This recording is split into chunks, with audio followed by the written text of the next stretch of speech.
আসসালামু আলাইকুম বন্ধুরা, আশা করি সবাই ভালো আছেন। আল্লাহর রহমতে আমরাও ভালো আছি। তো আজকে আবার চলে আসলাম আপনাদের মাঝে অন্য একটি ব্লগ নিয়ে। তো আমার অনেকগুলো পাতি হাঁস আছে এবং কিছু চীনা হাঁস আছে। আ কে কি নামে জানেন আমাকে কমেন্ট করে জানাবেন। আমরা চীনা হাঁস বলি, অনেকে চিল হাঁসও বলেন। তো পাতি হাঁস আর চিল হাঁস মিলে প্রায় ১২-১৩ টা আছে। তো আপনাদের ভাইয়া বলছিল এখান থেকে একটা পাতি হাঁস জবাই করতে, করে রান্না করতে। যে রোজা থেকে কিছু খেতে ভালো লাগছে না।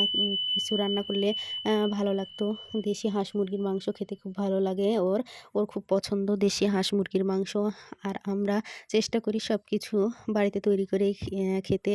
তো ৮ টা হাঁস ছিল। সেখান থেকে একটা মারা গেছে, ৭ টা আছে, বড় হয়ে গেছে। তো আপনাদের ভাইয়া বলছিল, "এখান থেকে একটা ধরো।" তার জন্য একটা ধরে আজকে কেটে-কুটে কাটা পরিষ্কার করার আর আপনাদের দেখাতে পারলাম না। অনেক সময় লেগেছে। তো সরাসরি কেটে-কুটে রান্না করতে নিয়ে চলে আসলাম। এই তো আপনাদের ভাইয়া বলছিল, আ হাঁসের মাংস ঝাল, ঝাল করে কষা করো। কষা মাংস ওর খুব পছন্দ। তার জন্যেই এই যে কষা, কষা করে মাংস এভাবেই রেখে দেব। হয়ে গেছে প্রায় রান্না। শুধু হাঁসের মাংস করলেই হবে না। আমি আবার দেশি মাংস খুব একটা পছন্দ করি না। হাঁসেরই হোক আর মুরগিরই হোক, খেতে আমার খুব একটা ভালো লাগে না। তার জন্যে আমি আবার অন্য কিছু রান্না করব। তো কি রান্না করব সেটাই ভাবছিলাম। আর মাংসটা রান্না করছিলাম। এই তো প্রায় হয়েই এসেছে মাংসটা রান্না করা। বেশ কিছুক্ষণ ভালো করে যেহেতু দেশি মাংস আর হাঁসের মাংস একটু শক্তই হয়। ভালো করে কষিয়ে, কষিয়ে সব মসলা ভুনা করে নিয়ে তারপরে আবার মাংস দিয়ে অনেকক্ষণ ধরে কষাচ্ছি। মাংসের যে পানিটা আছে সেটাই ছেড়েছে। সেই পানিতেই মাংস রান্না করছি। মাটির চুলার রান্না খেতে স্বাদই আলাদা। আর তারপরেও আস্তে জালে রান্না করলে তো আরোই ভালো লাগে। যেহেতু অতিরিক্ত কোনো পানি দেইনি আর ব্যবহারও করব না। কষা মাংস রান্না করব। এভাবেই আমরা রান্না করি। কে কিভাবে রান্না করেন অবশ্যই কমেন্ট করে জানাবেন। ভিডিওতে কেমন লাগছে বলতে পারব না। কিন্তু আসলে কালারটা অনেক সুন্দর এসেছিল। আর খেতেও সেই স্বাদ হয়েছিল। খুব ভালো লাগছিল। আপনাদের ভাইয়াও বলছিল খেতে অনেক ভালো হয়েছে। আমার মেয়েরও খুব পছন্দ। মেয়ে খেতে পারবে না বলে একটু কাঁচামরিচ দিয়ে দিয়েছি, যাতে একটু ঝাল কম হলে আমরা ভেঙে খেতে পারি সাথে। আর মেয়ে খেতে পারে। তার জন্য একটু কম ঝাল করেই রান্না করেছি। তো এই তো রান্না প্রায় হয়ে গেছে। এবার নামিয়ে ডাল রান্না করব। ডালটা আগে ফুটিয়ে রেখেছিলাম। এখন শুধু ঘুটে এর মধ্যে পানি দিয়ে দেব। ডালটা ভালো করে ঘুটলে, আ খুব সুন্দর করে মলিন করে ঘুটলে ভালো লাগে। আর তাছাড়া ছোপড়া, ছোপড়া হয়। সেই ডাল খেতে ভালো লাগে না। ডালটা আগেই আমি সিদ্ধ করে নিয়েছি। অন্য পাতিলে, অন্য চুলাতে সিদ্ধ করে নিয়েছি। যেহেতু ভোরে আ ভোরে সেরকম ভাত খেতে ভালো লাগে না। তারপরে মাংস দিয়ে আমার ভালো লাগে না। ভোরে ভাত খাবো, তার জন্যেই ডালটা এখনই রান্না করে রাখছি। আর ইফতারিতে আজকে বেশি কিছু করব না। ফল-ফুল আন্ত রেখেছি। আর ভাজা-পোড়া খুব একটা খাবো না। পেটের একটু সমস্যা হচ্ছে সবারই। গরম তাপমাত্রা বেড়ে গেছে আমাদের রাজশাহীতে। কার কোথায় কেমন তাপমাত্রা অবশ্যই কমেন্ট করে জানাবেন। আমাদের রাজশাহীতে প্রচণ্ড তাপমাত্রা। তার জন্য এটা ডালটা এখনই রান্না করে রাখছি ভোরে খাওয়ার জন্য। এই তো ভালো করে মুথে, মুথে ইয়ে করে নিচ্ছি, যাতে একটুও ছোবড়া না থাকে। ডালের মধ্যে ছোবড়া থাকলে আমার ভালো লাগে না। কেমন একটা হয়। আর ভালো হয়ে প্লেন করে ডালটা ঘুটে নিলে সেই ডালটা খেতে খুব ভালো লাগে। আমি ডাল খুব পাতলা পছন্দ করি না, আবার খুব ঘনও ভালো লাগে না। একটু মিডিয়াম তাকের ডাল হলে সেটা খেতে ভালো লাগে। তো বেশিক্ষণ ধরে ঘুটে নিয়ে এবার যতটুকু লাগে পরিমাণ মতো এর মধ্যে পানি দিয়ে দেবো। একটু, একটু করে পানি দেবো আর নাড়াচাড়া করব। যতটুকু লাগে পরিমাণ মতো দিয়ে তারপরে সেটা ফুটে নেব ভালো করে। ডালটা ফুটানো হয়ে গেলেই আ এ ডালে বাগার দিয়ে নেব। এখন পরিমাণ মতো পানি দিয়ে ডালটা ফুটিয়ে নিয়ে নামিয়ে নিয়েছি। এবার শুধু বাগার দেওয়ার পালা। বাগার দিলেই হয়ে যাবে। পেঁয়াজ পেঁয়াজ আর কাঁচা রসুন দিয়ে ডালে বাগার দেব। বেশি করে পেঁয়াজ দিলে আর রসুন দিলে আমরা ডালে খেতে খুব ভালো লাগে। তো কাঁচা পেঁয়াজ আর রসুন দিয়ে একসাথে দিয়ে ভালো করে লাল, লাল করে ভেজে নিচ্ছি। ভাজা হয়ে গেলেই এবার এর মধ্যে ডাল মশলা এবং জিরা দিয়ে দেব। আর শুকনো মরিচ আলাদা করে দিলাম না। কারণ ডালের মধ্যে কাঁচা মরিচ দেওয়া আছে। বেশি ঝাল হলে ভালো লাগবে না। ডাল একটু ঝাল কম হলেই খেতে ভালো লাগে। ডালে হলুদ আর ঝাল কম দিলে ডাল খেতে একটু বেশি ভালো লাগে। তার জন্যই এই তো দিয়ে এখন একটু ডাল দিয়ে ঘুটনাটা বাগারটা একটু ডলে নিব, যাতে মশলার যেই স্বাদটা সেটা একটু বেরিয়ে আসে। নরম হলে ডললে সেটা একটু মেথো মেথো হয়ে যাবে। তো এইভাবে এখন ডালটা সব বাগার দিয়ে নিয়ে নেব। আর আপনাদের ভাইয়া বলছিল মাছ ভাজার কথা।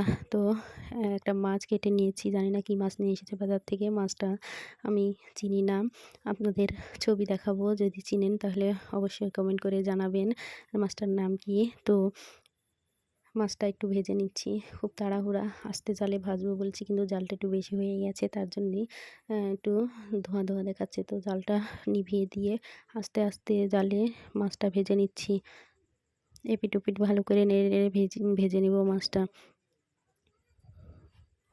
মাছটা অনেক সুন্দর গন্ধ, কিছুটা ইলিশ মাছের মতন গন্ধ, খেতেও অনেক স্বাদ, একটু টক টক মিষ্টি মিষ্টি। আমার কাছে একটু ভালোই লেগেছে। তারপর ইলিশ মাছটার বেশি স্বাদ। এই মাছটা একটু সাইজে ছোট, কিন্তু লেজটা সরু চিকন। জানি না কি মাছ, নামটাও জানি না, আপনাদের ভাইয়াও বলতে পারছে না। ও বাজারে দেখেছে নতুন মাছ, তাই নিয়ে এসেছে। ও আবার বাজারে কোনো কিছু নতুন দেখলেই নিয়ে আসে। মাছটা আজকে এনেছে। তো আজকে প্রথমে তরকারি দিয়ে রান্না করব না, যদি না খেতে পারি, তার জন্য একটু ভেজে দেখছি যে খেতে পারবো কিনা। ডালের সাথে মাছ ভাজা হলে খেতে ভালো লাগে। তারপরে তো আলু ভর্তা আছেই, বাঙালির শ্রেষ্ঠ খাবার আলু ভর্তা। ডাল ডাল আর আলু ভর্তা হলে কিছুই আর লাগে না। তো এখন মাছটা ভেজে তুলে নেব, প্রায় ইফতারের টাইম হয়ে এসেছে। আপনাদের ভাইয়া তারা দিচ্ছিল যে তাড়াতাড়ি করো তাড়াতাড়ি করো, তো সব কিছু রেডি করে নিয়ে আসছি। এই যে মাছটা ভাজা হয়ে গেছে। এরকম মাছ এত বড় সাইজ, 4টে চাকা হয়েছে। তো আজকে এগুলোই রান্না করেছি। এই তো হাঁসের মাংস, আর এই যে মাছ, আলুর ভর্তা, একটু সেমাই রান্না করেছি, ভাত ডাল, এগুলোই আজকে আমাদের রাতের খাবার। মাছ আপনাদের ভাইয়া ইফতারের সময় খেয়েছে, আমি খাইনি, মেয়ে খেয়েছে, তার জন্যেই 2 টুকরা আর আছে, ওরা খেয়ে নিয়েছে। আমি শুধু খেতে বাকি আছি। তো সবার শেষে আমি খাবো, সবাইকে খাইয়ে। আপনাদের ভাইয়া আজকে একটু আগে আগেই খেয়ে নিয়েছে ইফতারের পরে। ও ভাজা পোড়া মুড়ি টুড়ি খায় না, তার জন্যেই খায়নি, আগেই ভাত খেয়ে নিয়েছি। আর আমি ইফতারের অনেক পরে, নামাজ কালাম পড়ে তারপরে ভাত খাই। সবার একটু আগ দিয়ে ভাতটা খাই। তো আজকে এটাই আমাদের সাদামাটা খাবার রাতের।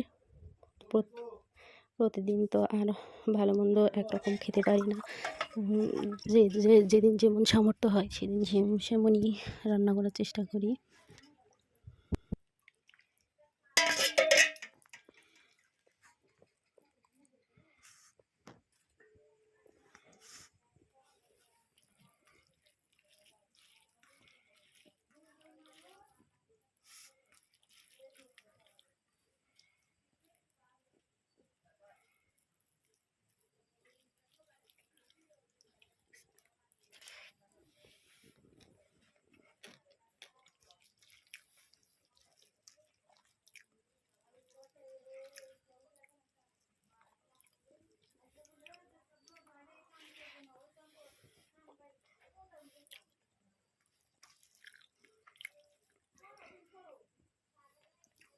আমরা সাধারণ মধ্যবিত্ত মানুষ, তো প্রতিদিন ভালো মন্দ খেতে পারি না, তারপরেও চেষ্টা করি সবার আবদার মেটানোর। তো আপনাদের ভাইয়া বলেছিল বাড়িতে হাঁস আছে, সেই হাঁসের একটা জবাই করে রান্না করতে। তো আজকে রান্না করেছি হাঁসের মাংস, কষা কষা করে রান্না করেছি, আর পাতলা ডাল, আলুর ভর্তা। বাঙালির তো সবচেয়ে প্রিয় খাবার ডাল ভাত। তো ডাল ভাত হলে মনে হয় একাই 1 কেজি চালের ভাত খাওয়া যাবে, এরকম মনে হয়। তো ডাল রান্না করেছি এবং আলু ভর্তা করেছি, সঙ্গে মাছ ভাজা করেছি। মাছ ভাজা করলে আমার মেয়ে একটু খেতে পছন্দ করে, তার জন্য মাছ ভাজা করেছি, আর সাথে লাচ্চা রান্না করেছি। ইফতারিতে আরও অন্য কিছু ছিল, আপনাদের ভাইয়া সেগুলো খেয়ে নিয়েছে, ফল টল ছিল। তারপরে ভাত, আমরা ইফতারের পরে ভাজা পোড়া সেরকম একটা খাই না, সরাসরি ভাতই খাই। কোনো দিন হয়তো খিচুড়ি রান্না করি। তো আজকে এগুলোই ছিল। তো আমার ভিডিও যদি ভালো লেগে থাকে তাহলে আপনারা অবশ্যই বেশি করে লাইক, কমেন্ট এবং শেয়ার করবেন। আর চ্যানেলটি সাবস্ক্রাইব করতে ভুলবেন না। বন্ধুরা, আপনারা যদি আমাকে সাপোর্ট না করেন তাহলে আরও সামনে এগিয়ে যেতে পারবো না। যদি সাপোর্ট করেন তাহলে আপনাদের আরও ভালো ব্লগ সামনে উপহার দিতে পারবো। এই কামনা করে আজকের মতো আপনাদের মাঝ থেকে বিদায় নিচ্ছি। সবাই সুস্থ থাকবেন, ভালো থাকবেন। আল্লাহ হাফেজ।